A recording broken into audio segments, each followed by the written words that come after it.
누구나 가슴속에 책 한 권은 있습니다. 사람은 누구나 책이라고 믿는 본격 책 읽고 글 쓰는 방송. 이 책 읽을 제44회 지금 시작합니다. I heard what the robot said. I'm going back to bed. 안녕하세요. 이 책 읽을 44회로 돌아온 저는 샤샤입니다.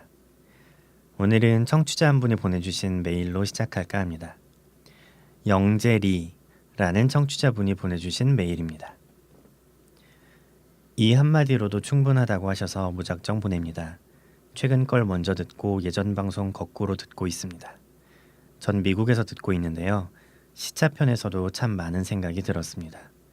결국 시차라는 것보다 마음의 시차가 사실은 더 멀다는 생각이 듭니다. 순간순간 던지는 질문들에 선뜻 대답하지 못하는 저 자신을 볼 때면 스스로 생각이 정말 많다고 생각했었는데 어쩌면 90%는 쓸데없는 것만 생각하고 있지는 않은가 하는 생각도 듭니다. 최근엔 두 분이 방송하셔서 몰랐으나 세 남자들의 유쾌한 수다에 혼자 피식거리다가 또 끄덕거리며 듣고 있습니다. 감사합니다. 라고 메일을 보내주셨습니다. 함께 생각한다는 것이 참 좋습니다. 저희가 해답을 제시할 수 없겠지만은 함께 생각하는 만큼 각자의 삶이 그리고 우리 사회가 조금 더 나아지는 것은 아닐까 그렇게 생각합니다. 오늘도 저희와 함께 이야기 나누며 생각하러 오신 여러분 모두 환영합니다. 여기는 이 책이 글입니다. 자, 그럼 오늘도 변함없이 기럭지도 섹시하지만 뇌는 그보다 더 섹시한 남자 곰곰님 모시겠습니다. 반갑습니다. 곰곰입니다. 반갑습니다. 반갑습니다. 그 영재리 네. 님께서 보내주신 메일 너무 잘 읽었고요. 그렇죠. 마음에 걸리는 줄이 한 줄 있어서 어떤 줄인가요? 최근은 두 분이 방송하셔서 몰랐으나 새 남자들의 유쾌한 수다라고 그렇죠. 하셔서 네, 역시 셋이어야 하나 이런 생각이 잠깐 들었습니다. 그렇습니다. 이 몰랐다에 대한 그 주체가 없는데 그렇죠. 뭘 모르는 거냐면 이제 두 사람이 유쾌한가를 모르셨던 거지. 그렇죠. 제재가 잘 쉬고 있고요. 네. 곧 돌아올 겁니다. 돌아올 겁니다. 결심을 하도록 네, 아니, 했다고 얘기할 수는 아직 했다고 얘기할 수는 없겠죠. 그럼요. 하지만 언젠가 결심을 하겠죠. 그럼요. 결심을 하도록까지 말씀하시니까 가장 자연스러운 단어는 네. 갈고 보겠습니다. 갈고 보도록 하겠습니다. 우리 제재님. 그렇습니다. 제재님이 그래도 저희 방송을 계속 본인의 방송을 네. 계속 모니터링을 하고 계시다 그래요. 안 들으신다던데요? 그런가요? 갈궈야 되겠네요. 네. 그렇습니다. 그런 얘기를 하시더라고요. 박명수도 자기 방송 안 듣는다더라. 아, 그런 얘기를 본인과 박명수를 동급으로. 그렇군요. 네. 그렇습니다. 오시겠죠. 오시겠죠. 네. 혹시 아십니까? 저희가 이 책을 시작한 지 1년이 넘었습니다. 아, 그 처음 올라간 날짜를 보니까 네. 작년 7월 말에 올라갔더라고요. 1년이 한참이 아니고 1년이 며칠 넘었네요. 며칠 넘었습니다. 오. 저희가 1년 넘게 이 책을 해오고 있습니다. 1년 넘게 한다는 거 참 쉽지 않은데 그럼요. 라는 얘기를 내가 하고 있네. 1년 동안 계속 들어주신 청자분들이 계실 거 아니에요? 1년 내내요? 그럼요. 있을 겁니다. 그럼요. 네. 당연히 계시죠. 그렇습니다. 처음부터 들어주신 분들이 계십니다. 아마 이제 부끄러워서 얘기는 못 하시고 그렇지. 이 조회수를 보면 그래 저도 팟캐스트 들으면 댓글 잘 안 남기거든요. 그렇죠. 그냥 이렇게 조용히 듣고 있는 거지. 마음으로 응원하고 있고. 듣고 있고 이제 어디 가서 이 책을 듣는다고 말하기가 부끄러운 거지. 그렇죠. 다 이해합니다. 네, 괜찮습니다. 그럼요. 여러분들의 마음의 소리 다 듣고 있고요. 환청인지 모르겠지만 1년 동안 해오고 있는 방송이 제 글입니다. 오늘도 저희가 2주 동안 열심히 팠던 책을 여러분께 팔아보겠습니다. 저는 이번에 굉장히 유명한 책이죠. 괜찮다 다 괜찮다. 공지영 작가님의 책을 팔아볼 거고요. 공고우님 어떤 책? 저는 오카다 토시오라는 분이 지은 세계 정복은 가능한가 아, 라는 책을 가지고 왔습니다. 이 제목부터 어마어마한 재미의 포스가 막 책 재밌습니다. 저는 제목만 보고도 너무 매력적인 책인 것 같아요. 네. 굉장히 기대됩니다. 예. 사실 저도 책을 준비해 왔지만 음. 내 책 빨리 끝나고 저거 했으면 좋겠다. 저거 듣고 싶은 마음에 막 그러고 있습니다. 자, 그럼 오늘도 순서를 한번 정해 보시죠. 그러시죠. 네. 페이지를 그럼 오늘은 제가 말하겠습니다. 이거는 그냥 펴서 숫자로 결정하는. 아, 그랬구나. 제가 자꾸 헷갈리네요. 그러면 펴서 오른쪽에 있는 숫자가 네. 큰 사람이 먼저 큰 사람이 먼저 하죠. 네. 가겠습니다. 3. 9가 나왔습니다. 에이. 재밌는 책보다 먼저 듣겠네요. 자, 그러면 제가 세계 정복은 가능한가라는 책에 대해서 네. 말씀드리겠습니다. 타이머를 맞춰보도록 하죠. 네. 오늘도 녹차 소리가 나나요? 네, 녹차 소리입니다. 오늘 공공님이 굉장히 맛없는 차를 드시고 계신데 제가 이제 방송을 하면 아무래도 목도 좀 타고 목이 아프고 하니까 뭘 마셔야 되는데 편의점에 가서 급하게 보리차를 하나 네. 하늘보리를 집어왔는데 아무 생각 없이 집어왔는데 스파클링이네요. 제가 탄산수를 잘 못 먹는데 어우. 자, 이제 세계 정복은 가능한가라는 책을 팔아보도록 하겠습니다. 네. 저는 파시기도 전에 살 것 같습니다. 이 책을 제가 처음에 어떻게 알게 됐냐면 제가 예전에 그 지인들이랑 간단하게 사업을 좀 한 적이 있는데 그때 책을 보내드리는 그런 거였는데 이게 두 번째인가 세 번째 책으로 보내드렸던 책이었어요. 그때도 고르긴 제가 골랐었는데 이게 되게 제목만 보면 가벼워 보이고 안에 내용도 대부분 그 일본 분이 쓰기도 해서 일본 애니메이션 얘기들이 많아요. 근데 나름 그 안에 뭐 역사나 철학 이런 개념들이 좀 들어가 있는 제가 생각할 때는 약간 사회과학 도서가 아닌가 그렇게 생각합니다. 네. 저자가 오카다 토시오라는 분인데 별명이 오타킹, 오타쿠의 왕. 그렇습니다. 그 한때 일본에서 오타쿠를 불러놓고 막 이렇게 놀리고 막 이러는 방송이 꽤 있었나 봐요. 그러다가 오타쿠들 중에도 뭔가 체계적으로 정리해서 말할 수 있는 학문적 지식이 있거나 이런 사람들을 한 명 이제 필요했는데 이분이 그 자리를 가게 된 거죠. 그래서 이분이 오타쿠 왕으로 불렸고 왜 그러냐면 이분이 가이낙스를 만든 사람입니다. 진짜요? 그렇습니다. 가이낙스를 모르는 분들도 계실 텐데 네네. 간단하게 말씀드리면 뭐 애니메이션과 게임 제작을 하는 회사고 1985년에 이분이 오카다 토시오 이분이 설립을 했습니다. 네. 그래서 뭐 왕립 우주군, 오네아미스의 날개, 그 바다의 신비한 바다의 나디아 이런 걸로 이제 흥행을 하다가 아니죠. 첫 번째 작품은 망했다고 합니다. 원래는 그 첫 번째 작품을 만들기 위해서 이 회사를 만들었는데 이거 하고 헤어지자 이랬는데 첫 번째 작품이 망한 거예요. 빚을 갚으려고 계속 일을 했다는 그런 얘기가 있고 근데 이분은 이제 92년에 퇴사를 했고 95년에 우리 모두 너도 알고 나도 아는 그 작품이죠. 신세기 에반게리온이 네. 가이낙스에서 나왔죠. 그렇군요. 그래서 이 회사를 만든 분입니다. 그리고 이 책이 나온 출판사는 파란미디어 라는 출판사에서 나왔는데 여기는 장르 소설 전문 출판사고 우리가 알만한 책은 그 정은궐 작가 성균관 유생들의 나날, 규장관 각신들의 나날, 해를 품은 달 이 책들이 나온 그렇군요. 네, 그런 출판사입니다. 그리고 사실 이 책은 번역가가 되게 중요한데 번역하신 분 설명이 이렇습니다. 블로거 왜 블로그에 사람들이 꾸준히 찾아오는지는 몇 년째 미스터리. 딴지일보, 남로당, 풀빵닷컴, 스포츠신문 등 여러 매체에서 칼럼을 연재한 경력이 있다. 웹에서는 전생에 나라를 구한 남자라고 불리지만 현실에선 자신도 구하기 힘든 듯. 이분의 닉네임이 레진입니다. 레진. 네, 이분은 그... 몇 년 뒤에 레진 코믹스를 만드시죠. 세상에나. 그렇습니다. 이게 2010년도에 나온 책이고 그래서 이제 레진이라는 분이 전 예전에 블로그로 활동하실 때는 잘 몰랐어요. 그래서 좀 위키에서 좀 찾아봤는데 오히려 사업하시기 전에 훨씬 더 유명했던 블로그에 그 1000만 뷰도 넘고 방문자 수가 1000만이 넘고 하여튼 굉장히 유명하셨던 글을 되게 잘 쓰시나 봐요. 네, 글을 되게 잘 쓰시고 서브컬처랑 이런 쪽으로 많이 유명하셨던 분이었던 것 같습니다. 제가 그래서 그 위키를 준비해서 그 위키 페이지를 링크를 아예 박아왔어요. 그리고 나서 종이로 출력해와가지고 찾아보면 읽을 수 있겠지만 책 얘기를 하도록 하겠습니다. 뭐 하시는 거죠? 손가락으로 누르시려고? 그렇습니다. 그리고 여기 일러스트는 굽시니스트라는 분이 써주셨습니다. 이분도 굉장히 유명하시죠. 예. 그렇습니다. 생각해보면 되게 유명한 사람들이 모여서 쓴 그러네요. 가이낙스 만든 사람이랑 레진 코믹스 만든 사람이랑 굽시니스트랑 무슨 책이 이래? 되게 아름답다. 이 책에 보면 이제 세계 정복은 가능한가? 그래서 어렸을 때 누구나 한 번쯤 뭐 남녀 차별일까요? 남자들은 한 번쯤은 생각을 하거든요. 세계 정복이 꿈이다. 전 아닙니다. 그럼 남녀 차별은 다시 어렸을 때 누군가는 세계 정복이 꿈인 경우들이 있어요. 그렇죠. 그리고 이제 이분은 자기도 세계 정복이 꿈이었는데 어렸을 때 이제 그런 특촬물, 특수 촬영물 뭐 네. 이래서 그런 작품들을 보면서 항상 의문이 들었다는 거죠. 왜 저 나쁜 놈들은 항상 지고 실패할까? 그리고 왜 저렇게 바보 같은 방식으로 싸울까?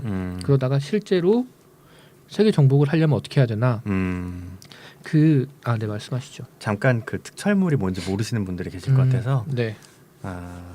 요새는 잘 나오나요? 그 한 5명, 6명이 한 팀이 돼서 색색깔의 옷을 입고 악당들이랑 싸우는 거 있잖아요. 프레시맨 같은 거죠. 그런 거. 프레시맨을 모르는 사람 많겠다. 그렇죠. 프레시맨, 바이오맨, 울트라맨. 마스크맨, 울트라맨, 네. 울트라맨도 있어요. 그렇죠. 그런 것들을 특촬물이라고 할 겁니다. 아마. 그렇습니다. 네. 여기서 이제 여러 가지 사례들이 나오는데 어떤 애니메이션에는 그런 것도 있대요. 어떤 회사에서 그 악의 집단인데 보통 로봇이나 괴수들을 하나씩 내보내서 막 사건을 일으키면 정의의 사도가 와서 해결하는 그쵸. 이런 구조잖아요. 근데 어떤 애니메이션에는 그 안에 파벌이 있는 거예요. 어디 안에? 그 악의 집단 안에. 그래서 그 양쪽 파벌에서 괴수를 하나씩 만들어요. 둘이 싸움을 붙여요. 이긴 애만 나와요. 그래서 전형적인 회사 정치라고. 뭐지? 그렇습니다. 그래서 이 책을 보면 첫 번째 장에서는 세계 정복의 목적이 나옵니다. 그래서 내가 세계 정복을 하려고 하는데 이유가 뭐냐? 저도 그게 항상 궁금했어요. 네. 쟤네들은 세계를 정복해서 뭐 하려는 거지? 그래서 이분이 생각하시는 한 4가지 정도의 큰 목적이 첫 번째가 인류 절멸, 인류를 멸종시킨다. 두 번째가 돈이 가지고 싶다.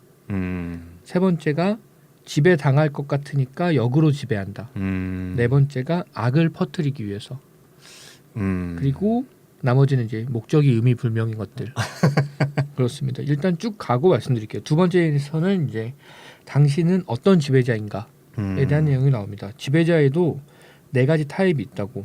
첫 번째가 올바른 가치관으로 모든 것을 지배하고 싶어하는 마왕 스타일. 독재자 타입이겠죠. 두 번째가 책임감이 강하고 부지런한 독재자 스타일. 세 번째가 혼자서 있는 대로 사치를 부리고 싶어하는 바보 임금님 스타일. 네 번째가 사람들의 눈에 띄지 않으면서 악의 매력에 잠겨 있고 싶어하는 흑막 스타일. 그리고 그 다음에 이제 세계 정복의 순서인데 전 2장이 제일 재밌었거든요. 1단계 목적 설정, 2단계 인재 확보, 3단계 자금 조달과 설비 투자, 4단계 작전과 무장, 5단계 부하의 관리와 숙청, 이제 최종 단계 세계 정복. 그 다음 사업하는 순서랑 비슷한 것 같지 않나요?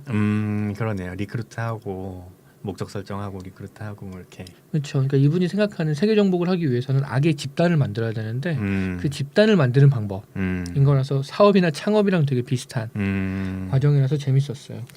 근데 왜 세계 정복을 하려는 집단을 악이라고 생각하게 될까요? 이 뒤쪽에서 나오는 설명에 따르면 딱 정확한 의미는 아닌데 현재의 질서를 무너뜨리고 새로운 질서를 세우려고 하는 게 세계 정복이다. 세계 정복의 의미는 사실 그런 거다.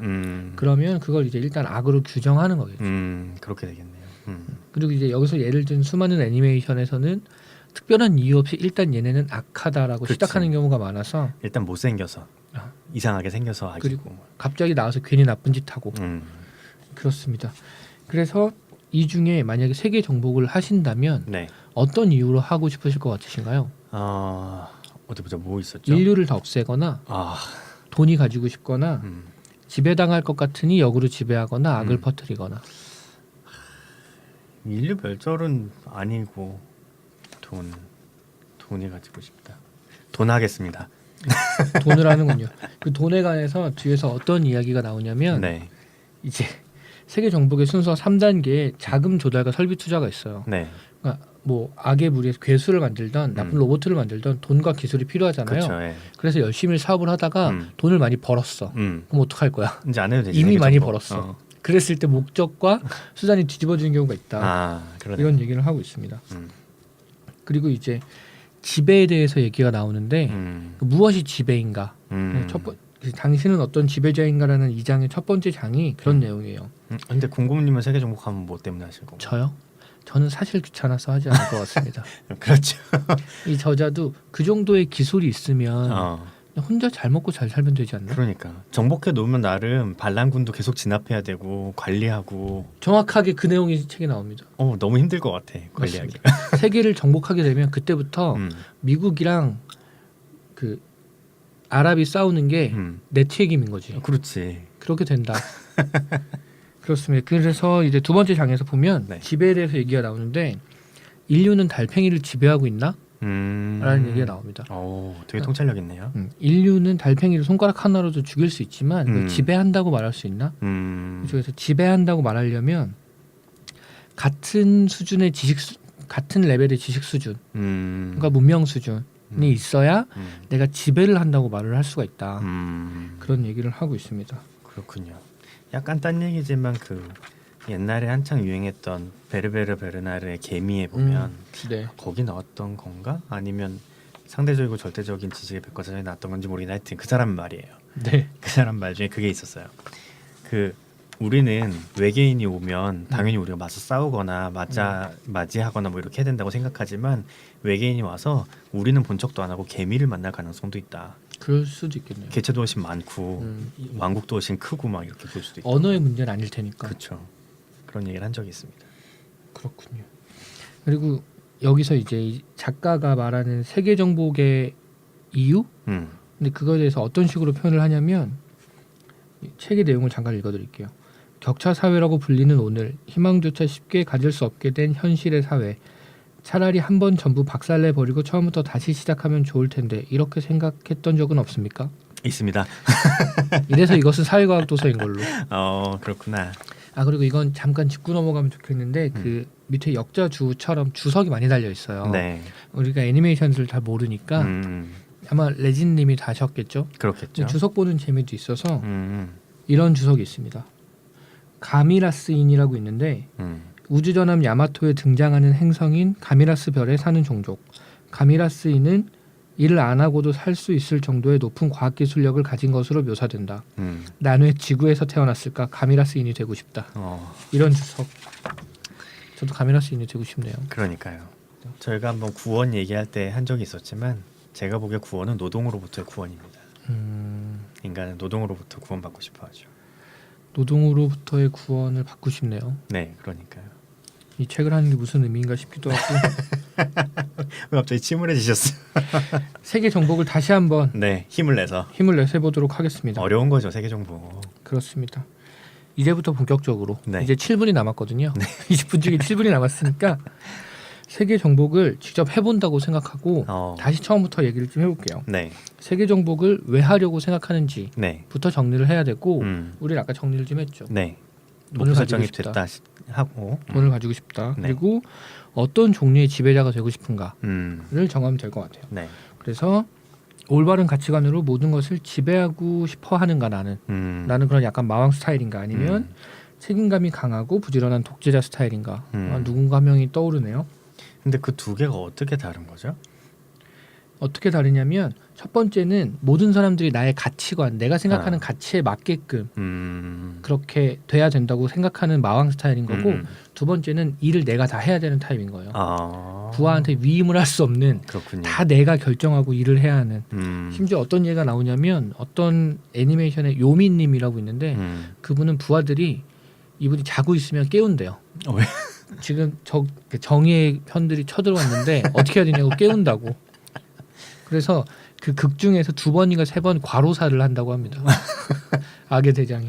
과로사를 2-3번 할 수 있는 것도 신기하네요. 그리고 어떻게든 부활하고 또 과로사하고. 약간 그 지배자가 아니라 노예 같은 느낌인데 지금. 그냥 내가 지배를 하고 있지만 일은 내가 제일 많이 하고. 일단 그건 아닌 걸로 하겠습니다. 그렇습니다. 그리고 세 번째가 혼자서 있는 대로 사치를 부리고 싶어하는 바보 임금님 스타일. 네 번째가 사람들의 눈에 띄지 않으면서 악의 매력에 잠겨 있고 싶어하는 흑막 스타일. 저는 네 번째가 제일 좋을 것 같아요. 저도 네 번째 하겠습니다. 모든 것이 귀찮기 때문에. 자, 그러고 나면 이제 세계 정복을 해야 될 텐데 네, 1단계부터 차근차근 같이 한번 세계 정복을 해보겠습니다. 해보시죠. 아마 흑막들이 내 생각에는 세계 정복하는 에너지를 다 써가지고 피곤한 거지. 피곤한 거야. 쉬고 싶은 거지.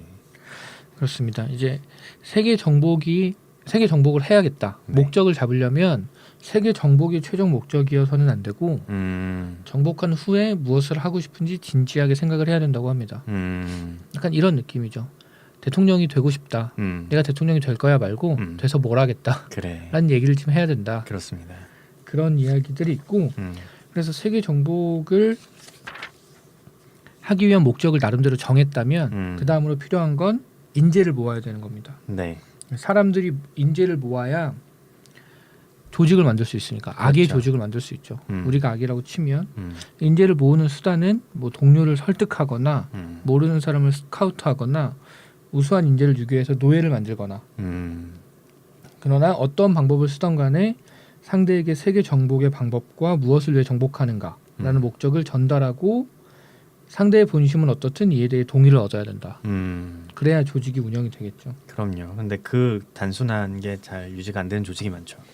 많습니다. 큰 목표를 같이 공유하고 그것에 대해 동의를 받고 구성원들의 네, 그래서 그 목표를 향해 달려나간다 하는 이 단순한 원칙이 지켜지지 않는 조직이 참 많습니다. 매우 많다고 할 수 있습니다. 그렇습니다. 그리고 이제 이걸 악의 조직이지만 어쨌든 구성원들이 있고 구조가 있으니까 회사라고 치면 네. 이런 문제들이 이제 발생을 하는 거죠. 보통 회사에서도 신입사원 한 명을 뽑으면 그 비용이 의외로 많이 든다. 많이 들죠. 교육하는데. 네, 우선 급료가 들고 급료만큼의 사회보험료, 연금, 노동보험, 뭐 고용보험, 네. 뭐 통금 비용을 지급하네, 휴대폰을 지원하네, 뭐 이런 식으로 돈이 많이 든다. 그래서 그 다음으로 필요한 게 자금 조달과 설비 투자가 필요합니다. 그렇습니다. 일단 돈이 있어야죠. 세계 정복을 위한 자금이 있어야 음, 세계 정복을 시도를 할 수가 있죠. 네. 그래서 만약에 일본만 정복한다, 예를 들어서 아니면 아니면 은행 강도를 한다. 이렇게 했을 때 이분이 생각할 때 이제 제일 쉬운 방법은 은행 강도다. 은행 강도인데 은행 강도를 할 때도 계획을 잘 짜야 된다. 은행 강도를 하려면 그냥 단순히 3명이 들어가서 돈을 가져오는 게 아니고 사전에 조사하고 동선 파악하고 퇴로 확보하고 중간에 뭐 위장하고 이런 것들이 하려면 돈이 굉장히 많이 드는데 그날따라 은행에 현금이 없을 수도 있다. 그래서 은행 강도도 사실 쉬운 일은 아니다. 그리고 위조 지폐를 만드는 것도 한 가지 방법인데 위조 지폐를 찍어내다 보면 인플레이션이 올 수 있다. 그렇습니다. 네. 근데 여기 이제 예전 사례가 나오는데 인플레이션이 무섭고 가장 극심했던 인플레이션이 제2차 세계대전 후에 헝가리라고 합니다. 최악의 시대에는 팽괴라는 게 단위인가 봐요. 네. 1해짜리 팽괴가 있다고 합니다. 1해는 1조의 1만 배의 1만 배라고. 네. 망할. 그렇습니다. 그리고 이어지는 내용을 보면 그런 거죠. 여러분이 이뤄내야 하는 세계 정복은 꾸준하게 몇 년의 시간을 들여야 합니다. 동료를 모아서 묻지마 은행 강도를 하면 그건 악의 조직이 아니라 단순한 강도단입니다. 함부로 나쁜 짓을 해서 경찰의 표적이 된다면 조직이 시원하게 쓸려나가는 것도 시간 문제입니다. 그럼요. 악의 조직이라 해도 맨 처음 시점에는 성실하게 돈을 모을 수밖에 없는 것입니다. 그래서 제 뮤지를 쳐놨는데 성실하게 열심히 돈을 봅시다. 그렇습니다. 이것이 바로 돈을 버는 방법입니다. 근데 약간 저는 네. 뭔가 굉장한 구조적인 모순에 빠지는 느낌이 있어요. 네. 왜냐하면 내가 세계 정복을 하려고 했던 이유는 돈을 많이 벌기 위해서였거든요. 그 얘기는 뒤집어 말하면 나는 지금 돈이 없다는 얘기거든. 그렇죠. 근데 일단 세계 정복을 하려면 그래 돈을 많이 벌어야 된다부터 그쵸. 모순인데 돈을 많이 벌려면 성실하게 열심히 해야 된다고 하는데 난 지금 성실하게 열심히 하고 있거든요. 이 구조, 이 사회 구조가 성실하게 열심히 해서 돈을 벌 수 있는 구조인가?에 대한 모순도 있어요. 그렇죠. 근데 여기서 나오는 것처럼 내가 세계 정복을 하려면 성실하게 열심히 일하는 사장이어야 해요. 그렇군요. 고용인이면 세계 정복을 할 수 없죠. 그렇구나. 피고용인인가? 피고용인인 것 피고용인이면 같습니다. 네. 세계 정복을 할 수가 없죠. 그렇구나. 그래서 여기서 이제 그런 의문도 있어요. 세계 정복을 이루어서 사치스럽게 살고 싶다고 생각하는 경우에 만약 정복 도중에 경제적으로 성공하게 되면 어떻게 할 것인가? 세계 정복은 돈이 드는 꿈이라는 걸 인정하고 평범한 부자가 될 것인가? 그렇지 않으면 다 털릴 각오로 남자의 꿈을 선택할 것인가? 나 진짜. 그렇습니다. 그래서 이 장의 제일 마지막은 다짐으로 끝납니다. 세계 정복의 꿈을 끊임없이 확실하게 가지시기 바랍니다. 녹차가 울렸지만 네. 자, 재밌으니까 조금만 더 계속 하고 하시죠. 네. 끝내도록 하겠습니다. 네. 그 다음에 이제 작전과 무장이 필요합니다. 작전을 세워야 되는데 예를 들어서 무슨 애니메이션 방송을 보면 어떤 사건을 일으켜서 이 사건으로 세계를 혼란에 빠뜨리고 그 혼란을 틈타서 뭐 어떻게 한다. 그렇죠. 이렇게 말을 하는데 거기에 넘어가면 안 된다. 왜냐하면 사회를 혼란에 빠뜨린다는 것과 그 틈에 세계를 빼앗는다는 것은 논리적으로 아무런 관계가 없기 때문이다. 그렇습니다. 가까운 예를 들어 설명하자면 학교를 혼란에 빠뜨린다는 것은 가능해도 그 틈에 기말고사에서 학년 톱을 차지한다는 불가능하다. 그래서 자신감 넘치는 말에 속아 넘어가면 안 된다고. 그렇습니다. 그래서 지배라는 것이 옛날 체제를 파괴하거나 이전의 지배자를 쓰러뜨린 뒤에 자신이 새로운 체제를 만들어내는 것이다. 그래서 필요한 것은 혼란이 아니라 새로운 질서로 순조롭게 넘어가는 것이다. 라고 합니다. 그러기 위해서는 무장을 해야 되고 무장을 하면 또 돈이 들잖아요. 돈 들죠. 그래서 원래는 세계 정복에 자금을 모으기 위해 총이 필요한 것입니다. 그런데 그 총을 손에 넣기 위해 돈이 필요하다는 이야기가 나오게 되면 정말 곤란해지는 겁니다. 그러니까 이미 이 시점쯤면 돈은 있어야 되는구나. 있어야 되는 거죠. 그래서 이분이 말할 때 총을 얻는 가장 쿨한 방법, 물론 좋은 의미는 아니고 쿨한 방법은 터미네이터라고. 터미네이터요? 터미네이터 영화에서 그런 내용이 나온다고 합니다. 그 터미네이터가 총 포상에 들어가서 총을 막 골라요. 뭐 다 달라고 하고 전부 달라라고 한 다음에 그 점주가 오늘 이제 문 닫아도 되겠다. 많이 팔았으니까. 그러더니 갑자기 터미네이터가 실탄을 장전합니다. 그래서 실탄을 장전해서 점주한테 겨누니까 점주가 안 된다고. 이 터미네이터가 이렇게 얘기를 한다고 합니다. 돼. 그리고 점주를 쏘고 총을 다 들고 나갔다고. 이것이 총을 얻는 가장 간단한 방법이라고 합니다. 그렇군요.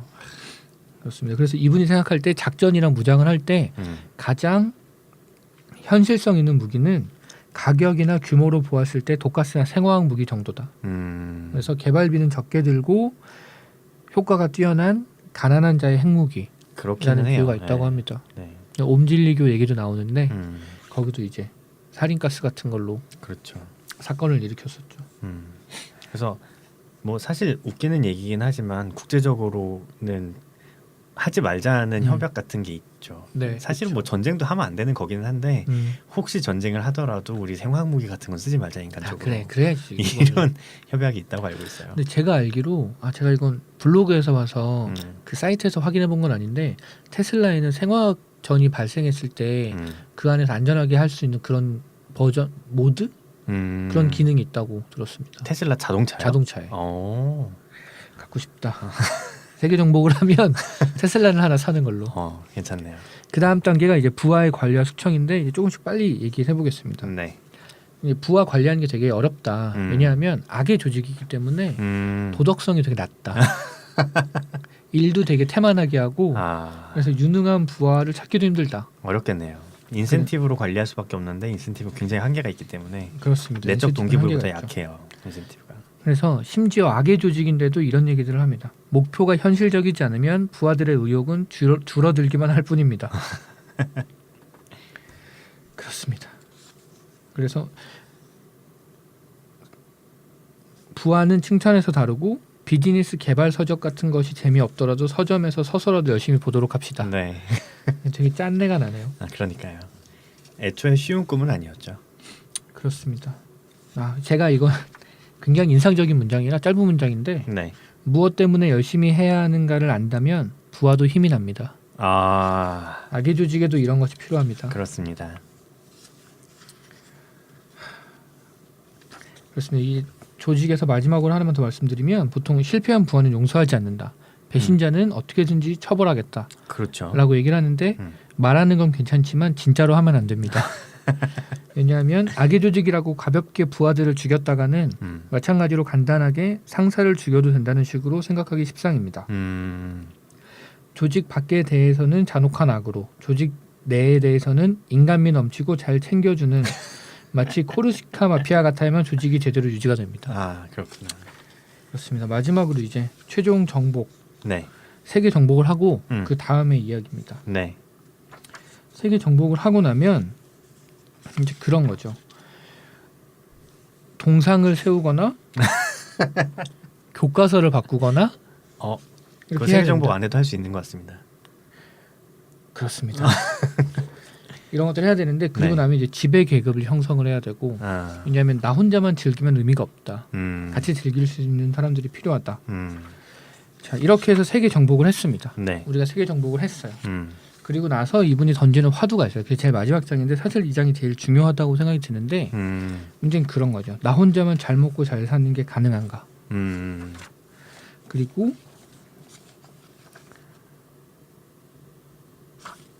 지배라는 것은 무엇인가? 음. 근데 이제 시간이 좀 갔으니까 간단하게 얘기하자면 이분이 얘기하는 건 그런 거죠. 세계 정복은 딱히 좋은 점이 없다. 음. 좋은 점이 없고 요즘 세상에서는 실제로 무엇이 세계 정복인가? 음. 라는 얘기를 하는데 아까 말씀드린 것처럼 현재의 질서를 파괴하는 것이 세계 정복이다 음. 라고 얘기하는데 이분이 생각할 때는 과도한 자유주의 음. 이분이 그렇게 표현하시진 않았는데 신자유주의 경제가 네. 문제 음. 그 현재 흐름이다 네. 라고 생각해서 이분이 생각할 때 실제로 요즘 세상에서의 세계 정복은 그러니까 이런 워딩을 쓰신 건 아닌데 협동조합이나 마을 공동체나 아. 이런 식으로 지금 시대가 흘러가는 것에 역행하는 것이 세계 정복이 아닌가 이런 이야기를 하고 있는 책입니다. 제가 너무 두섭게 설명을 드린 것 같은데 아닙니다. 함께 세계 정복을 한 것 같은 느낌이 듭니다. 근데 이 그랬더니 책은 굉장히 피곤하고 허무하고 그렇습니다. 이게 하고 싶은 얘기가 너무 많아서 맞아요. 좀 중구난방이 되는 것 같은데 읽어보시면 좋을 것 같아요. 실제로 그 우리가 무언가를 준비하고 계획하는 것에 대한 이야기일 수도 있고 네. 그리고 뭐 세계 정복이라는 이름으로 실제 우리 세계가 어떤가 지금 그리고 이 저자는 어떤 관점으로 보고 있는가 앞으로 또 어떤 식으로 살면 좋을까에 대한 얘기를 한꺼번에 담고 있는 책이라는 생각이 듭니다. 네. 그 필연적으로 나오는 게 함께 살아가는 이야기가 나올 수밖에 없을 것 같아요. 네. 왜냐하면 뭐 그 세계 정복을 했어. 그래서 나만 잘 먹고 잘 살고 싶고 다른 사람들은 다 못 살았으면 좋겠는데 그게 너무 극단적으로 가서 그 사람들이 숨 쉬는 것도 아깝고 먹는 것도 아깝고 그래서 다 죽였어. 그러면 무슨 재미야 이건? 그렇죠. 의미가 없죠. 아무 의미가 없죠. 인간과 개미만 있는 것과 다르지 않죠. 그런 거죠. 그래서 그렇게 되면 사실은 나도 생존을 못할 거거든요. 내가 네안데르탈인이 아니기 때문에 나의 생존에 필요한 모든 걸 내가 스스로 조절할 수가 없어요. 그렇습니다. 필연적으로 다른 사람이 필요하단 말이지. 그럼 다른 사람들과 이제 공존하는 방법에 대한 이야기도 생각하게 될 것 같습니다. 그렇습니다. 그래서 일단 이 책은 그 사례도 굉장히 다양해서 애니메이션에 관심 있는 분들도 재밌게 보실 수 있을 것 같고 읽어보시면 좋을 것 같습니다. 감사합니다. 함께 세계 정복을 해보았네요. 그렇습니다. 네. 자, 그럼 여기까지 숨가쁘게 세계 정복을 한번 하셨으니까 네. 잠시 쉬셨다가 제가 가져온 책을 하도록 하겠습니다. 네, 오늘 제가 가져온 책은 공지영 작가님의 괜찮다 다 괜찮다 라는 책입니다. 굉장히 유명했죠. 네. 누구나 책장에 하나쯤 가지고 있을 것 같은. 저는 예전에 그 기억이 나는데 홍대 와우 페스티벌을 1년에 한 번씩 하는데 네. 거기서 샀던 기억이 납니다. 아, 그러셨구나. 근데 약간 저는 그런 느낌은 있네요. 이게 연속으로 하다 보니까 네. 세계 정복은 가능한가? 괜찮다, 다 괜찮다. 그렇군요. 네, 그렇습니다. 아, 2주 연속 힐링 도서를 하는 것 같아요. 괜찮습니다. 저도 사나는 아직 읽지 않아서 아. 이참에 한번 잘 들어보겠습니다. 그렇군요. 뭐 다들 잘 아시는 책이니까 바로 들어가 보도록 하겠습니다. 일단 그 서문을 조금만 읽어드릴게요. 네. 서문이 너무 재밌어서 이렇게 기본적으로 소설가시잖아요. 네. 그래가지고 자기 이야기를 쓰셨는데 그게 너무 재밌어요. 잠깐 읽어드리겠습니다. 내 젊을 적 신촌에는 섬이라는 자그마한 카페가 있었다. 전경이 쫙 깔린 학교가 싫었고 해도 되고 안 해도 되는 소리만 늘어놓는 교수가 싫었고 최루탄 냄새 자욱하던 세상이 싫었던 이때가 그 전두환 대통령이 있던 시절이어서 대학생들이 막 데모하고 네. 그러던 시절이었습니다. 터무니없이 건방만 들어 일찍 졸업한 20몇 살의 나는 대낮부터 그 카페에 들어가 술을 마셨다. 테이블이라야 서너 개, 사람이 다 차도 20명도 들어가지 못하는 그 카페에는 섬 언니가 있었다. 언니는 언제나 내게 아무것도 묻지 않고 비빔국수도 만들어주고 팝콘도 튀겨주었다. 나는 저녁이면 친구들과 마시는 민중의 술, 소주가 너무 썼고 그래서 대낮부터 그 비싼 맥주를 친구들 몰래 혼자서 마시곤 했다. 당시 섬 언니가 지키는 몇 가지 비실용적인 원칙이 있었는데 손님이 원하지 않으면 합석을 시키지 않는 것이었다. 어느 날 카페에 들어서니 꼬질거리는 옷을 입은 손님이 혼자서 그 카페의 가장 커다란 테이블을 차지하고 앉아 있었다. 다른 자리는 꽉 차 있었다. 언니는 보통 때 같으면 지금 사람이 많으니까 다음에 오라고 할 텐데 그날만은 나를 부르더니 머리가 길고 터무니없이 마른 사람이 앉아있는 그 탁자로 안내했다. 합석을 하라는 것이었다. 그 후로도 누구에게도 합석을 권한 적이 없는 것을 보면 나름 나를 위한 언니의 배려였던 모양이다. 나는 포즈만 커다랗고 괴로운 문학소녀였으니까 말이다. 내가 머뭇거리자 언니가 내게 말했다. 알지? 이회수 씨. 워낙 말이 없던 그녀는 그렇게 말하고 훌쩍 주방으로 가버렸다. 생각해보라. 카페 입구에 놓인 제일 큰 탁자에 머리가 길고 터무니없이 마르고 꼬질꼬질한 그와 세상 근심을 혼자 다 짊어진 포즈로 앉아있는 20몇 살의 건방진 여자. 그는 혼자 술을 마시고 나는 맥주를 마셨다. 그런데 갑자기 울음이 차올랐다. 나는 그를 알고 있었고 그의 책을 모두 읽었다. 그리고 내심 그를 흠모하고 좋아하고도 있었다. 그런데 갑자기 그가 너무 미웠다. 나는 맥주 한 모금 마시고 탁자 위에 성냥개비 하나를 부러뜨리며 꽤 많은 술을 마셨던 것 같다. 그러다가 문득 내가 고개를 들었을 때 그와 나의 눈이 마주쳤다. 그때 나는 그에게 내 손 가득 쥐어져 있던 부러진 성냥개비를 던졌다. 그리고 말했다. 이회수라고? 흥, 이회수가 무슨 개벽다귀야. 문제는 내가 그런 행동을 할 만큼 충분히 무모했지만 그것을 수습할 만큼의 내공이 전혀 없었다는 것이다. 이미 저지른 행동에 당황스러운 나는 몹시 화라도 난 것처럼 얼른 의자를 거칠게 끌며 자리에서 일어섰다. 아마 그 순간이 다 합쳐서 20초나 될까. 그런데 나는 그때 보고 말았다. 그가 무연한 표정으로 나를 물끄러미 바라보고 있던 것을 말이다. 부러진 성냥개비가 그의 꼬질한 머리에 몇 개 걸려 있었다. 나는 거리로 뛰쳐나왔다. 머리를 흔들었지만 기습적인 공격을 받고도 무연히 날 바라보던 그 눈동자가 내게서 떨어지지 않았다. 대체 그 무렵 세상을 왜 그렇게 살았는지 모르지만 그때 나는 세상을 그저 이기거나 아니면 지는 격투기장쯤으로 생각했던 것 같다. 나는 내가 참담하게 패배했다는 것을 깨달았다. 진 것이다. 그게 너무 분해서 인적 없는 골목길로 들어가 엉엉 울었다. 그러고는 당연히 우리가 아주 어렸을 때 스스로를 괜찮고 심지어 약간 멋있다고 생각할 때 드는 생각을 떠올렸다. 나는 내가 정말 싫어.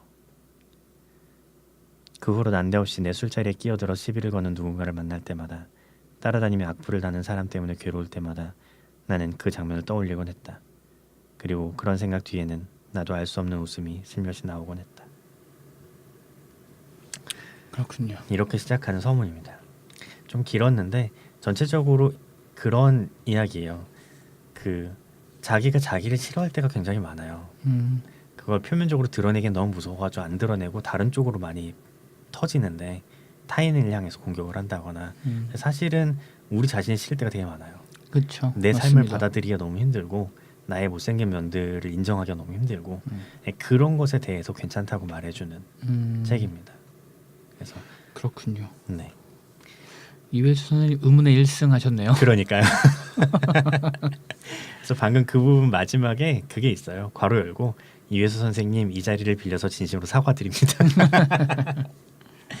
아 근데 이게 되게 하나의 일화인데 뭔가 되게 어떤 감정을 잘 포착한 것 같은 느낌이 있어서 괜히 그럴 때 있죠. 괜히 세상 사람들이 다 밉고 되게 행복하게 잘 살고 있는 사람을 보면 더 밉고 난 되게 이상한 것 같고 그리고 뭐 느끼는 감정은 다 다르겠지만 그쵸. 저도 어떤 느낌인지 그러니까 뭔가 하나의 느낌이 오긴 하는 것 같아요. 그렇죠. 그런 게 있어서 그런 것들 좀 괜찮다고 말해주는 책입니다. 책 소개를 좀 더 해드리면 네. 기본적으로 인터뷰집이에요. 음. 공정님이 그냥 쓰신 글이 아니고 그 유명한 인터뷰어 지승호 그렇죠. 님께서 거의 유일하죠. 그렇죠. 인터뷰어 전문 인터뷰어라는 직업군으로는 유명하시고 거의 유일한 분이시죠. 근데 요새는 활동은 잘 안 하시는 것 같은. 근데 저도 뭐 안 찾아봐서 그런 걸 수도 있지만 한때는 이분 카페도 가입해서 보고 그랬거든요. 그렇죠. 네, 그랬는데 요즘에는 잘 못 뵌 것 같습니다. 근데 언뜻 그런 거를 보긴 했었어요. 지승호 분께서 인터뷰하는 게 되게 힘들다, 어려운 일이다. 그러니까 그냥 투정을 부리시는 게 아니라 진심으로 자기 되게 힘들다 이런 얘기를 하시는 걸 본 적이 있었어요. 네, 그리고 준비 과정이 너무 힘드니까 그렇죠. 그 사람에 대한 모든 걸 알고 가는 맞아요. 분이잖아요. 네. 그래서 이 책도 보면 공지영님의 모든 글을 다 읽으셨더라고요. 그렇죠. 그러고 가는 분이니까. 기본적으로 그 정도는 하고 가야 음. 된다고 생각하는 분이셔서 그렇습니다. 이 타이밍에 하나 질문이 있는데 그러면 이런 책은 네, 인터뷰 이의 책인가요? 인터뷰 어의 책인가요? 공동 저작물이겠죠. 그렇군요. 이전에 그 지승호 작가님이 네, 쓰신 그 인터뷰 집 중에 제일 잘 팔린 책은 아마 닥치고 정치일 텐데 네, 네. 그 책이 김어준의 책으로만 거의 알려졌던 것 같거든요. 저는. 그래요. 근데 물론 아는 사람들은 인터뷰집인 걸 다 알지만 음. 본 분들도 다 알겠지만 음, 특히 그 김어준 그분이 이렇게 누구 같이 띄워주는 타입이 아니잖아요. 아, 그렇지. 그래서 내 책이 이렇게 항상 얘기를 해서 그러셨구나. 네, 그래서 누구의 책이라고 할 수 있을까? 사실 이거 녹취 풀고 편집하고 이거 다 지승호님이 하셨을 텐데. 그렇죠. 인세는 몇 대 몇일까? 이런 궁금증이 그렇군요. 있었습니다. 네, 그렇습니다. 그래서 그때 그 대학 시절에 읽었을 때도 굉장히 좋았는데 이 내용이 굉장히 여러 가지가 있어요. 뭐 약간 그러니까 전방위적으로 삶을 다 다루는 공지영님의 살아온 인생을 다 다루는 느낌이 있어서 특정 주제별로 나눠놓기는 했지만 굉장히 여러 가지 이야기가 나옵니다. 사회에 대한 얘기도 있고요. 그 이분이 3번 이혼하시고 네, 성이 다른 아이 3명을 키우고 계시기 때문에 그렇죠. 당연히 육아에 대한 이야기도 있고 아이들에 대한 이야기도 있고 종교에 대한 이야기도 있고 이혼을 3번이나 하셨으니까 사랑에 대한 이야기도 있고 폭력에 대한 이야기도 있고 뭐 남녀에 대한 이야기도 있고 굉장히 많아요. 이혼을 3번 했다니까 제가 요즘에 보고 있는 프렌즈의 로스가 생각이 나네요. 혹시 프렌즈 네. 보셨나요? 못 봤습니다. 거기 나오는 남자 3명 중에 한 명이 이혼을 3번 했거든요. 지금 그 생각이 나네요. 물론 종류는 다르죠. 네, 다릅니다. 그렇군요. 네, 그래서 여러 가지 이야기가 나오는데 그 책을 볼 때마다 이렇게 눈길이 가고 더 마음에 와닿는 부분이 다른 것 같아요. 저는 이번에 책을 보면서는 주로 육아 쪽에 두 가지가 좀 많이 와닿았었는데 육아랑 종교랑 그 두 가지가 되게 많이 와닿더라고요. 아마 제가 20대 때 이걸 읽었을 때는 조금 다른 쪽에 꽂혔을 것 그렇죠, 같은데 그랬겠죠. 네, 그렇습니다. 그래서 그 부분 몇 가지를 좀 읽어드리고 이걸 뭐 다 다룰 수는 없기 때문에 그리고 네. 기승전결이 확실한 이런 책도 아니고 해서 직접 보면서 그냥 이 책은 발췌독을 해서 봐도 되게 좋아요. 특별히 뭐 서론을 안 읽으면 결론은 못 읽고 이런 게 아니기 때문에 네. 아무데나 펴서 읽으셔도 됩니다. 자, 처음에 그 이혼할 당시에 굉장히 그러니까 3번째 이혼이셨나 고민을 많이 하셨다 그래요. 그게 수도원경을 쓴 다음이셨는데 그래가지고 이제 내가 카톨릭 교도라는 게 다 사람들에게 알려졌는데 내가 이혼하면 하나님을 욕먹이는 게 아니냐. 그래가지고 고민을 하고 계셨는데 다른 이제 그 신부님들이랑 막 대화를 하고 하면서 깨달은 게 이런 것들이 있어요. 그 공정 아버님이 그렇게 얘기를 하셨대요. 나는 네가 이혼하는 게 싫다. 하지만 네가 불행한 건 더 싫다. 이렇게 얘기를 하셨다 그래요. 근데 그 신에 비하면 아버지가 나를 덜 사랑하는 걸 텐데 신이 가장 많이 사랑하는 걸 텐데 나를 가장 많이 사랑하는 신이 나에게 이혼하지 말라고 할까? 이런 생각이 드셨다는 거예요. 그러면서 오히려 종교에서 자유를 찾으셨다고 이런 얘기를 하시더라고요. 그러면서 나는 사실은 종교를 믿는 게 아니라 신을 믿는다. 신은 종교보다 넓다. 그렇군요. 이런 얘기를 하시더거든요. 그래서 그리고 어떤 신부님은 이렇게 얘기하시기도 하셨대요. 그 이제 하느님 욕먹일까봐 이혼하기가 두렵다. 그랬더니 하느님이 공지영 씨보다 머리가 나쁘다고 생각하느냐. 어떤 사람들은 공지영 씨의 이혼을 통해서 하나님의 손길을 받고 위로받는 사람도 있을 거다. 당장 그 불행에서 벗어나라. 이렇게 얘기해 주신 분도 계셨다고. 그렇군요. 그렇게 얘기하십니다. 종교라는 게 생각보다 더 큰 것 같아요. 어떤 우리가 흔히 보는 거기에 매이지 않는다면 우리가 굉장히 단편적으로 보는 걸 수 있겠다는 생각이 좀 들고 그럴 수 있겠죠. 진짜 나를 만들었고 전폭적으로 사랑해주는 존재가 있으면 조금 더 내 맘대로 해도 되지 않을까 하는 생각이 좀 있어요. 그 사실 그 제가 정말 잘 챙겨보는 드라마가 하나 있어요. 뭔가요? 그 본방을 거의 무조건 사수하는 드라마인데 본 사람 많이 없는 것 같더라고요. 저는 그래 그런 거야를 본방을 사수를 합니다. 저는 제목을 처음 듣는데 처음 들으시나요? 이제 네. 거의 마지막 회가 가까웠습니다. 주인공이 누군가요? 주인공이랄 사람이 딱히 없어요. 아 그래요? 그게 김수현 작가님의 음. 작품인데 음. 저는 그분 작품을 처음 보는 건데 그분 작품이 원래 그렇대요. 모든 사람들이 다 주인공인 것 같은 느낌이고 그 대사량 굉장히 많고 네, 그렇죠. 대사 톤이 있죠. 맞아요. 네. 그리고 어떤 특정한 사건이 하나 있어가지고 그걸 향해서 막 달려갔다가 해결되고 이런 게 아니라 그냥 일생을 계속 얘기하는 거여서 전 너무 재밌더라고요. 그렇군요. 너무 재밌어. 그걸 본방을 보고 있는데 근데 인기가 너무 없대요. 그게 인기가 너무 없어서 그렇구나. 원래 60 몇 부작인가 였는데 그 단축하기로 결정이 아. 돼가지고 지금 거의 끝 부분인데 그 마지막에는 막 에피소드가 뛰어넘어요. 난 분명히 전화를 받는데 이 다음화를 보면 얘네가 결혼해 있어. 언제 결혼했지 얘네?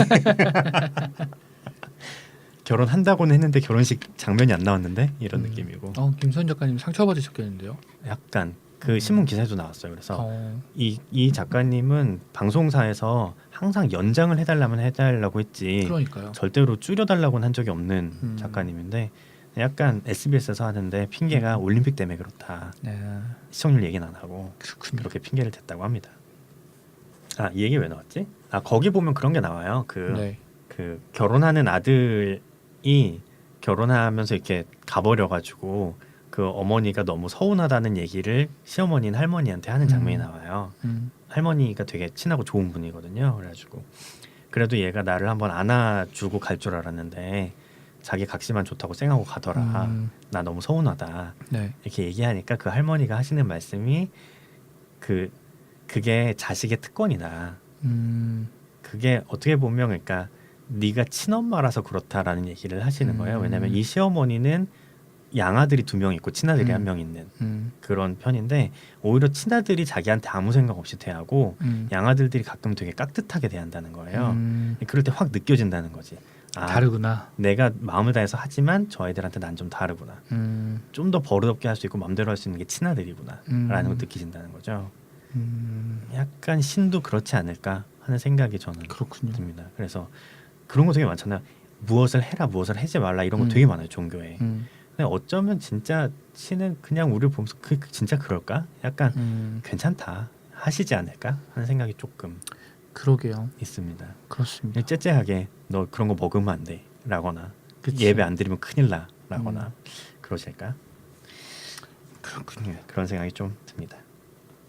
아마 육아 부분을 하나 읽으면 끝날 것 같네요. 육아 부분에도 말이 많은데 일단 하나는 그런 게 있어요. 그 성 아우구스티누스가 굉장히 방탕한 사람이다가 성인으로 돌아서 가지고 고백록 쓰고 막 그랬거든요. 그랬는데 그 어머니가 굉장한 그 신앙인이셨대요. 그래가지고 그 아들이 방탕한 생활을 할 때 그 수도사한테 가가지고 어떻게 하면 내 아들을 되돌릴 수 있겠냐, 내가 마음이 너무 아프다 이렇게 얘기를 했는데 그 수도사가 아들에게 한마디 말도 하지 말고 기도만 해라 이렇게 얘기를 했대요. 그래가지고 어머니가 그때부터 기도를 했는데 그때부터 어거스틴이 돌아올 때까지 얼마 걸리면 18년이 걸렸대요. 그렇군요. 그렇구나. 그러면서 공정 씨가 하는 얘기가 그 어머니가 성령가 그렇다고 그래요. 그 정도 되는 사람이 18년 기도해서 애들이 돌아왔는데 우리는 30년 해야 되지 않겠냐고. 그렇네요. 그리고 공정 씨가 약간 말하는 게 되게 시원한 데가 있어요. 뭐가 있냐면 30년 걸려서 애가 돌아와서 40이 되었어도 네. 현대 사회에선 늦은 나이 아니다. 그쯤 돼서 돌아와도 괜찮다. 그리고 첫째로 육아를 하면서 받아들여야 될 거는 내 마음대로 되는 거 아무것도 없다. 애 삶은 그렇군요. 아이의 삶이다. 할 수 있는 건 기도 정도? 뭐 이렇게. 정말 인생이 마음대로 되는 건 하나도 없는 것 같아요. 그럼요. 되는 게 없죠. 그런 게 있습니다. 네. 그리고 마지막으로 하나만 읽어드리면 요건 약간 실질적인 조언일 것 같아서 뭐가 있냐면 저도 이런 고민을 잠깐 해본 적이 있는데 학교에서 배우는 거랑 내가 가르치는 거랑 다를 때가 있을 있죠. 거잖아요. 그리고 애는 똑같이 행동하는데 선생님에 따라서 반응이 다를 수도 있고 그런 걸 어떻게 대처하면 좋을까에 대한 공정 씨의 답이 있어요. 읽어드릴게요. 애들이 지적받는 게 뭐냐면 큰애도 그렇고 둘째도 그렇고 막내는 좀 덜한데 버릇없다는 지적을 많이 받아요. 선생님한테 말대답한다 이런 얘기를 많이 듣는데 어떻게 해야 될지 모르겠어요. 아주 작은 아기면 몰라도 어느 정도 애들이 크면 알잖아요. 우리도 학교 다닐 때 보면 이상한 선생님들 진짜 많았잖아요. 학교를 찾아가 보면 선생님들 평가가 극과 극이에요. 어떤 선생님은 발표도 하고 너무 잘한다 이렇게 평가하는 선생님도 있고 어떤 선생님은 너무 버릇없다 라고 그러고요. 아이가 막 분하게 여기면서 나는 잘못한 것도 없는데 선생님이 나를 찍어서 미워한다 그러길래 엄마가 그 선생님이 너 잘 되라고 그런다는 거짓말은 안 할게. 솔직히 그건 거짓말이야. 선생님도 화가 나서 너에게 감정적으로 대했을 수 있어. 그랬더니 우리 학교에는 왜 이렇게 이상한 선생님들이 많아? 그러는 거예요. 그래서 이상한 선생님들이 학교에만 있는 게 아니라 세상에도 많아. 앞으로도 평생 한 2,000명은 만날 거야. 그럴 때마다 계속 끝까지 대들래? 그리고 선생님들은 1년 지나면 바뀌잖아. 네가 알아서 편한 대로 처신해. 끝까지 싸워야 되는 일도 분명히 있지. 그런데 그냥 넘어가고 1년이 지나면 끝난다 하고 생각해야 되는 일도 있을 수 있어. 그건 네가 알아서 해. 라고 얘기했더니 금방 알아듣더라고요. 그렇군요. 되게 지혜로운 말 같아서 그래야겠구나 하고 생각했습니다. 그러니까 아이들 입장에서 되게 혼란스러울 수 있거든요. 저는 아이한테 이게 옳다고 가르치고 싶은 것들이 있어요. 몇 가지가 있는데 그게 꼭 세상 사람들이 다 맞다고 생각하지 않을 수 있거든요. 그렇죠. 선생님들이. 그럼 이거 되게 혼란스러울 거예요. 예를 들어 나는 밥은 천천히 먹으라고 얘기할 거고 배부르면 그만 먹고 버려도 된다고 얘기할 건데 아니라고 얘기하는 사람 많을 거란 말이에요. 그렇죠. 군대 가면 큰일 날 거고. 그런 것에 대해서 애가 혼란스러울 때 어떻게 해야 될까에 대한 생각이 좀 있는데 어렵네요. 어렵죠. 이런 걸 읽으면서 좀 공지영 씨도 그렇고 아이들도 그렇고 이렇게 평범하지 않은 환경에서 있었기 때문에 여러 가지 그런 문제들을 부딪히셨더라고요. 그래서 그런 사례들을 읽는 게 되게 좋은 것 같아요.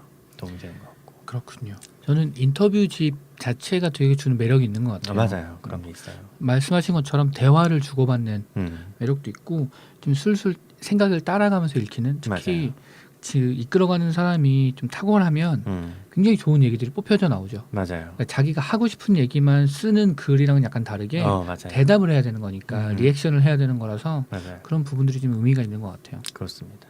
이 책이 좋은 거는 그런 거예요. 던지는 질문이나 화두나 문제는 굉장히 보편적인 것들이거든요. 근데 거기에 대해서 대답하는 게 굉장히 색깔이 다를 때가 있어요.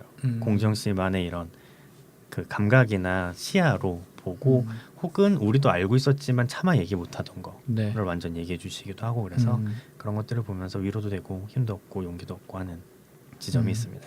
가만 보면 소설가들은 굉장히 용기 있는 사람들인 것 같아요. 맞아요. 네. 그런 어떤 문장이나 글이나 그런 걸 써놓고 나서 그걸 책임지고 감당하고 가는 거잖아요. 그렇죠. 그래서 생각보다 굉장히 어려운 문제라서 어렵죠. 그렇죠. 그렇습니다. 그러고 보니까 그거 생각나네. 여기 안에 그거 있어요. 공지영 씨한테 나는 왜 소설을 쓰는가라는 질문을 했을 때 공지영 씨의 대답은 내가 누구인지 말할 수 있는 주체는 나밖에 없으므로 라고 대답했다고 하십니다. 그렇군요. 네, 여기까지 공지영 선생님의 괜찮다 다 괜찮다를 팔아보았습니다. 약간 두꺼운 책이니까 한번 그냥 꽂아놓고 시간 낼 때마다 읽어보시면 좋을 것 같습니다. 네, 펴서 그때그때마다 조금씩 읽어보면 좋을 것 같아요. 네, 그렇습니다. 저도 집에 있는 책을 읽어보겠습니다. 네, 공훈도 한 집에 번도 있으시다고. 펴보지 않았는데 그렇습니다. 네, 그렇습니다. 네, 이렇게 또 오늘 여러분들께 세계 정복은 가능한가 그리고 괜찮다 다 괜찮다를 팔아봤습니다. 세계 정복을 해도 괜찮다는 말일까요? 하지 않아도 괜찮다는 말일까요? 뭘 해든 네 맘대로 상관없다. 그렇죠. 네. 괜찮다는 이야기. 네. 자, 다 팔아봤습니다. 이제 저희는 다음 주에 여러분들께 돌아올 거고요. 녹음 기준으로는 조금 있다가 저희가 정성껏 쓴 글들로 찾아뵙도록 하겠습니다. 네. 자, 그럼 다음 주에 뵙겠습니다. 지금까지 이책이 글이었습니다. 감사합니다. 감사합니다. 수고하셨습니다.